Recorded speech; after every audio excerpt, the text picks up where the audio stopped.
जय श्री विष्णु। अनंत चतुर्दशी का पावन पर्व भगवान विष्णु को समर्पित है।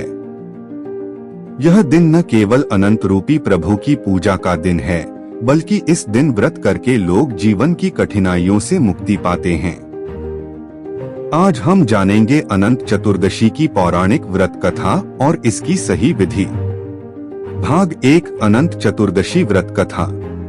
बहुत समय पहले की बात है। एक नगर में एक ब्राह्मण रहता था जिसकी पत्नी का नाम सुशीला था। ब्राह्मण की पहली पत्नी का देहांत हो चुका था। उसने दूसरी शादी की थी। एक दिन वह ब्राह्मण तीर्थ यात्रा पर जा रहा था और अपनी पत्नी सुशीला को भी साथ ले गया। रास्ते में वे एक नदी के किनारे विश्राम करने रुके। ब्राह्मण नदी में स्नान करने गया और सुशीला वहीं बैठी थी।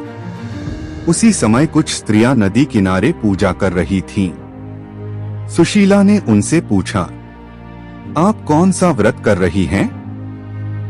स्त्रियों ने बताया कि वे भगवान अनंत का व्रत कर रही हैं और यह व्रत समस्त दुखों को हरने वाला है।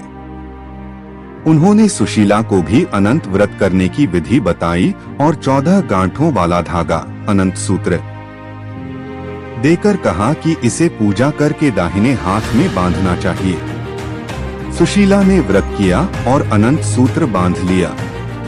कुछ समय बाद ब्राह्मण और सुशीला अपने नगर लौट आए। धीरे धीरे ब्राह्मण का जीवन सुधरने लगा। उसकी संपत्ति बढ़ने लगी और घर में सुख शांति लौट आई। लेकिन एक दिन ब्राह्मण ने सुशीला के हाथ में बंधे हुए धागे को देखकर कहा, यह क्या तंत्र मंत्र बांध रखा है? और उसने वह धागा निकालकर फेंक दिया। उस दिन के बाद से उनके जीवन में कठिनाइयां बढ़ने लगी।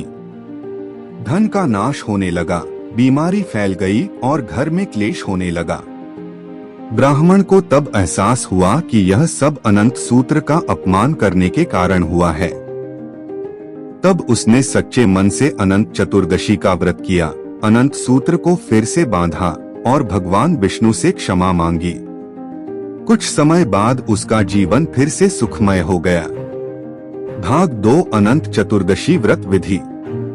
एक चौकी लकड़ी की, पीला वस्त्र, भगवान विष्णु की मूर्ति या चित्र, कलश, रोली, अक्षत, फूल, धूप, दीप, नैवेद्य, मीठा भोग जैसे पूरी, हलवा या चूरमा। 14 गांठों वाला अनंत सूत्र, कुमकुम से रंगा हुआ धागा, फल व पंचामृत। व्रत विधि। 1 प्रातःकाल स्नान करके व्रत का संकल्प लें। 2 चौकी पर पीला वस्त्र बिछाकर विष्णु भगवान की प्रतिमा स्थापित करें। 3 कलश स्थापना करें और विधिवत पूजा आरंभ करें। 4 भगवान को फूल, धूप, दीप, नैवेद्य अर्पित करें। 5 फिर अनंत सूत्र 14 गांठों वाला भगवान के सामने रखकर उसकी पूजा करें। 6 पुरुष अपने दाहिने हाथ में और महिलाएं बाएं हाथ में अनंत सूत्र बांधें। 7 इसके बाद व्रत कथा सुने या सुनाएं। 8 अंत में आरती करें और प्रसाद वितरण करें।